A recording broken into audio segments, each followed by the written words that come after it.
9월 9일 수요일 매일 성경입니다. 매일 성경 본문은 창세기 42장 1절부터 17절에 있는 말씀입니다. 먼저 본문의 말씀을 읽도록 하겠습니다. 그때 야곱이 애굽에 곡식이 있음을 보고 아들들에게 이르되 너희는 어찌하여 서로 바라보고만 있느냐. 야곱이 또 이르되 내가 들은즉 저 애굽에 곡식이 있다 하니 너희는 그리로 가서 거기서 우리를 위하여 사오라. 그러면 우리가 살고 죽지 아니하리라 하며 요셉의 형 10사람이 애굽에서 곡식을 사려고 내려갔으나 야곱이 요셉의 아우 베냐민은 그의 형들과 함께 보내지 아니하였으니 이는 그의 생각에 재난이 그에게 미칠까 두려워함이었더라. 이스라엘의 아들들이 양식 사러 간 자 중에 있으니 가나안 땅에 기근이 있음이라. 때에 요셉이 나라의 총리로서 그 땅 모든 백성에게 곡식을 팔더니 요셉의 형들이 와서 그 앞에서 땅에 엎드려 절하매 요셉이 보고 형들인 줄을 아나 모르는 체하고 엄한 소리로 그들에게 말하여 이르되 너희가 어디서 왔느냐. 그들이 이르되 곡물을 사려고 가나안에서 왔나이다. 요셉은 그의 형들을 알아보았으나 그들은 요셉을 알아보지 못하더라. 요셉이 그들에게 대하여 꾼 꿈을 생각하고 그들에게 이르되 너희는 정탐꾼들이라. 이 나라의 틈을 엿보려고 왔느니라. 그들이 그에게 이르되 내 주여 아니니이다. 당신의 종들은 곡물을 사러 왔나이다. 우리는 다 한 사람의 아들들로서 확실한 자들이니 당신의 종들은 정탐꾼이 아니니이다. 요셉이 그들에게 이르되 아니라 너희가 이 나라의 틈을 엿보러 왔느니라. 그들이 이르되 당신의 종 우리들은 12형제로서 가나안 땅 한 사람의 아들들이라. 막내 아들은 오늘 아버지와 함께 있고 또 하나는 없어졌나이다. 요셉이 그들에게 이르되 내가 너희에게 이르기를 너희는 정탐꾼들이라 한 말이 이것이니라. 너희는 이같이 하여 너희 진실함을 증명할 것이라. 바로의 생명으로 맹세하노니 너희 막내 아우가 여기 오지 아니하면 너희가 여기서 나가지 못하리라. 너희 중 하나를 보내어 너희 아우를 데려오게 하고 너희는 같이어 있으라. 내가 너희의 말을 시험하여 너희 중에 진실이 있는지 보리라. 바로의 생명으로 맹세하노니 그리하지 아니하면 너희는 과연 정탐꾼이니라 하고 그들을 다 함께 3일을 가두었더라. 아멘. 야곱의 가족 있는 가나안 땅에도 기근이 들자 야곱은 애굽에 곡식이 있다는 소식을 듣고 그의 아들들을 애굽으로 보내어 곡식을 구해오도록 합니다. 하지만 막내이자 요셉의 아우 베냐민은 그의 형들과 함께 보내지 않습니다. 요셉처럼 또 그런 일이 일어날까 염려했기 때문입니다.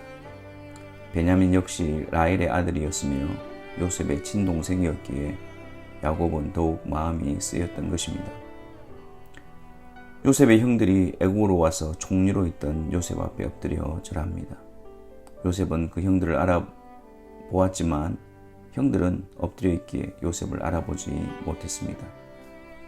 요셉은 모르는 체하고 엄한 소리로 그들에게 물어보기 시작합니다. 요셉은 이 상황을 개인적인 감정이나 생각으로 접근하지 않습니다. 요셉이 형들을 알아차렸을 때 그들에게 대하여 꾼 꿈을 생각하였다라고 기록하고 있습니다.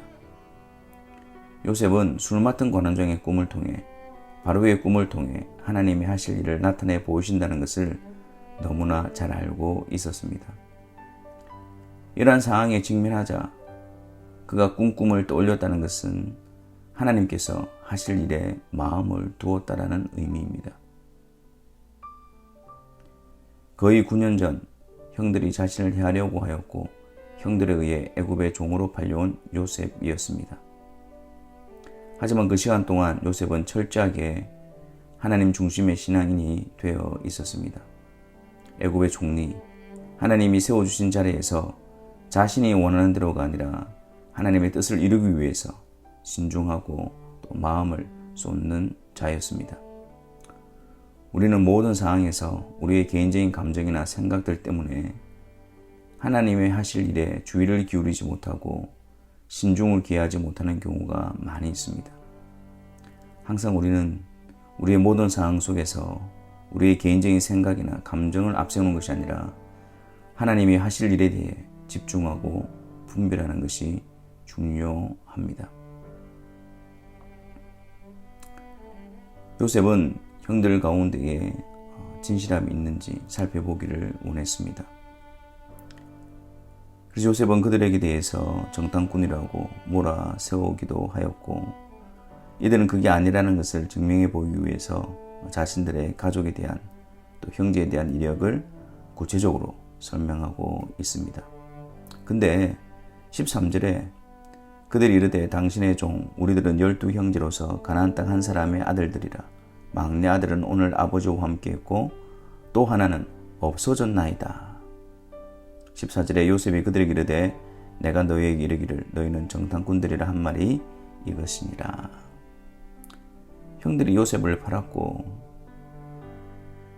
하지만 그랬던 그 당사자들이 요셉에 대해서 또 하나는 없어졌나이다, 그렇게 말을 하고 있었던 것입니다. 형들은 자신들이 지은 죄에 대해서 진실해야만 했습니다. 자신들의 죄를 숨기기 위해서 또 다른 거짓말을 하고 있었습니다. 우리는 죄에 대해서 바르게 인식하고 그것을 회개하며 주께 고해야 합니다. 그래야만 용서받는다는 것이 아니라 그래야 죄에 대해서 바른 인식을 하게 됩니다. 그냥 대충 넘어가고 합리화시키고 핑계를 대고 그렇게 해서 죄에 대해 안일하게 대처한다면 계속해서 그런 자세가 될 것입니다. 죄를 고함으로 다 아시는 하나님께 아뢰는 것이 아니라 우리 자신이 그 죄를 인정하는 것입니다. 그래야 우리 가운데에 그 죄에 대한 미움, 거부, 항체가 생기기 때문입니다. 알지 못한다고 해서 대충 넘겨서도 안 되고, 알지 못한다고 해서 다른 사람의 탓을 해서도 안 됩니다. 모든 것을 아시는 하나님 앞에서, 그리스도 안에서 우리를 용서하시는 하나님 앞에서 진실되게 우리 자신의 죄를 인정하고 고백하며 주의 자비와 긍휼을 구하며 죄에 대해 더욱 깨어 있어야 할 것입니다. 적당하게 넘기고 얼버무림으로 우리 안에 죄의 모습이 익숙해져 있지는 않습니까? 그리스도의 속죄를 말하면서 진실되지 못한 모습에 젖어 있는 것은 아닌지요. 너희 진실함을 증명할 것이라. 끊임없는 변명과 핑계와 합리화를 인해 죄의 악순환 속에 있지 마시고 속죄의 은혜를 회개와 돌이킴으로써 증명하는 복된 일이 우리 안에 충만히 되기를 바랍니다. 기도하겠습니다. 하나님 아버지, 하나님의 영원하신 작전 가운데 하나님의 뜻을 이루어 가십니다. 모든 것을 합력하여 하나님의 뜻을 이루어 가시는 주관자 되신 하나님을 바라보며 모든 우리들의 상황 가운데서 우리의 개인적인 생각과 감정을 앞세우는 것이 아니라 하나님이 하실 일을 바라보며 그분께 집중하며 마음을 쏟는 저희들이 되어지게 하여 주옵소서.